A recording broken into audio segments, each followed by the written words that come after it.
కళాక్షేత్రంలో చైర్మన్ రమేష్ నాయుడు అధ్యక్షతన ధర్మకర్తల మండలి సమావేశం నిర్వహించారు. మొత్తం 45 అంశాలలో 39 అంశాలకు ఆమోదం లభించగా 6 అంశాలను వాయిదా వేశారు. ఆగస్టు 7 నుండి 11 వరకు వరుణయాగ సహిత సహస్ర ఘటాభిషేకం, శాకంబరి ఉత్సవాల నిర్వహణకు ఆమోదం తెలిపారు.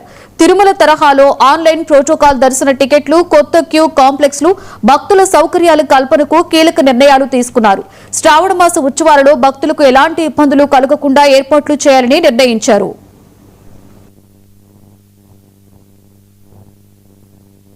ఆరవ శక్తిపీఠంగా శ్రీశైల దేవస్థానం వెలిసి ఉన్న సంగతి మనందరికీ తెలిసిందే. ఈ దేవస్థానానికి కేంద్రంలో ఉన్నటువంటి కేంద్ర మంత్రులందరినీ స్వయంగా ఇన్వైట్ చేస్తూ స్వామి అమ్మవార్ల దర్శనానికి రమ్మని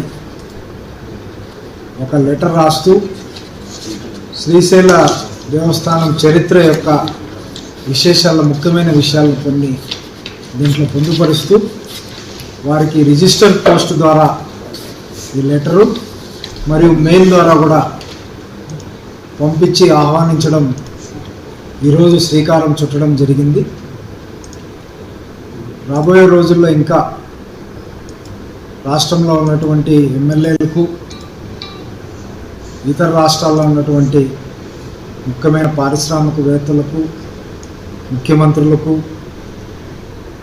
సంఘ సేవకులకు అందరికి కూడా ఇలాంటి ఇన్విటేషన్స్ రెగ్యులర్గా దేవస్థానం తరపున నుంచి పంపించి దేవస్థానానికి ఆహ్వానించడం జరుగుతుంది.